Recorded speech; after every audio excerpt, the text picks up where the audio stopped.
પંચાયત સમાચાર 24 માં આપનું સ્વાગત છે। દાહોદ જિલ્લાના રણિયાર ગામે ધૂળેટીના પવિત્ર પર્વે પરંપરાગત ચૂલનો મેળો યોજાયો।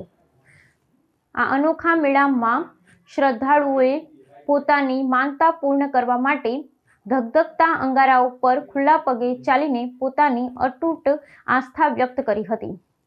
રણછોડરાય મંદિરના પટાંગણમાં મોટી સંખ્યામાં જનમેદની ઉમટી પડી હતી, જ્યાં ભક્તોએ અગ્નિદેવની પૂજા કરી સુખાકારી માટે કામના કરી હતી। દાહોદ જિલ્લામાં હોળીના તહેવારનું વિશેષ મહત્વ છે, જેમાં 11 જ વિવિધ સ્થળોએ મેળાઓ શરૂ થયા છે।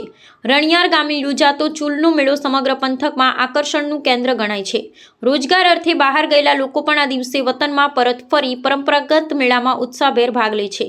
મેળા માટે ગામના ઘરે ઘરથી લાકડા અને શુદ્ધ ઘી એકત્રિત કરવામાં આવે છે। રણછોડરાય મંદિરના પટાંગણમાં અંદાજે 25 હાથ લાંબો ખાડો ખોદવામાં આવે છે, જેમાં લાકડા પ્રગટાવી લાલ ચૂલ અંગારા તૈયાર કરાય છે। સૌપ્રથમ ભક્તો ઠંડી ચૂલ પર ચાલે છે, ત્યારબાદ ધગધગતા અંગારમાં ઘીની આહુતિ આપી અગ્નિ સ્નાન કરે છે।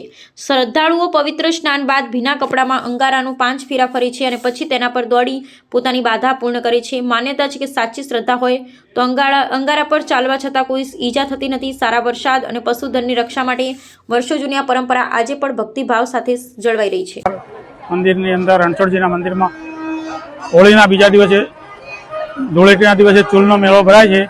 એમાં હજારો ભક્તો રાજસ્થાન, MP, ગુજરાતથી પોતાની માનતા લઈને આવે, જેમાં ચામડીની શરીરની કોઈ પણ બીમારી, કોઈ પણ તકલીફ હોય તે દૂર થઈ જાય છે અને ભગવાનની અંદર મંદિરની આગળ સળગતા અગ્નિમાં નારિયેળ લઈને આગળ ચાલીને પછી ભગવાનના દર્શન કરે અને એમની મનોકામના પૂર્ણ કરે છે। અલ્કેશ મહારાજ, રણછોડરાય પૂજારી અલ્કેશ મહારાજ। ગુરુ ગોવિંદસિંહ લીંબડી તાલુકામાં રણિયાર સરકારી ગામ આવેલું છે। આ રણિયાર સરકારી ગામનું એક અતિ વિશેષ મહત્વ એ છે કે હોળીના બીજા દિવસે ધૂળેટીના દિવસે ચૂલનો મોટો મેળો ભરાય છે। આ ચૂલનો મેળાનું એક વર્ષો પરંપરાગતથી મહત્વ એનું જળવાતું આવ્યું છે। શ્રી રણછોડરાયજીના મંદિરના પટાંગણમાં 5.25 હાથ લાંબી, 1.25 હાથ પહોળી અને 1.25 હાથ ઊંડી એવી ચૂલ ખોદવામાં આવે છે।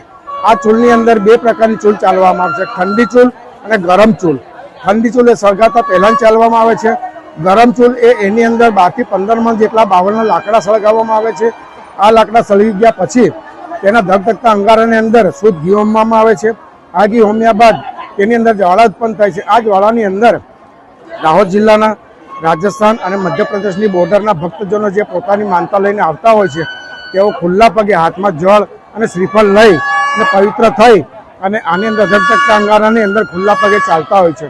આ કલિયુગમાં પણ શ્રી રણછોડરાયજીની માનતાઓ લઈ અને પોતાની આસ્થા, શ્રદ્ધા અને વિશ્વાસથી આ ચૂલનું આનંદ મહત્વ માણી અને મંદિરની પાછળ પાટીદાર સમાજ દ્વારા જે ભંડારો કરવામાં આવે છે, એ ભંડારામાં મહાપ્રસાદ લઈ ધન્યતા અનુભવી અને પોતાને વતન પરત ફરતા હોય છે। મહેશભાઈ પટેલ, લીંબડી ગોવિંદગુરુ તાલુકામાં આ રણિયાર સરકારી ગામ આવેલું છે। એમાં આ હોળીના બીજે દિવસે ચૂલનો મેળો ભરાય છે। એમાં 5.25 ફૂટ લાંબી ચૂલ ખોદવામાં આવે છે અને એમાં ધગધગતા અંગારા ઉપર લોકો ચાલતા હોય છે અને પોતાની મનોકામના પૂર્ણ કરતા હોય છે। આ ધગધગતા અંગારા પર આજ સુધી કોઈને કોઈ ઈજા પણ પહોંચી નથી અને પોતાની માનતા પૂર્ણ કરતા હોય છે। વિપુલ પટેલ, રણિયાર।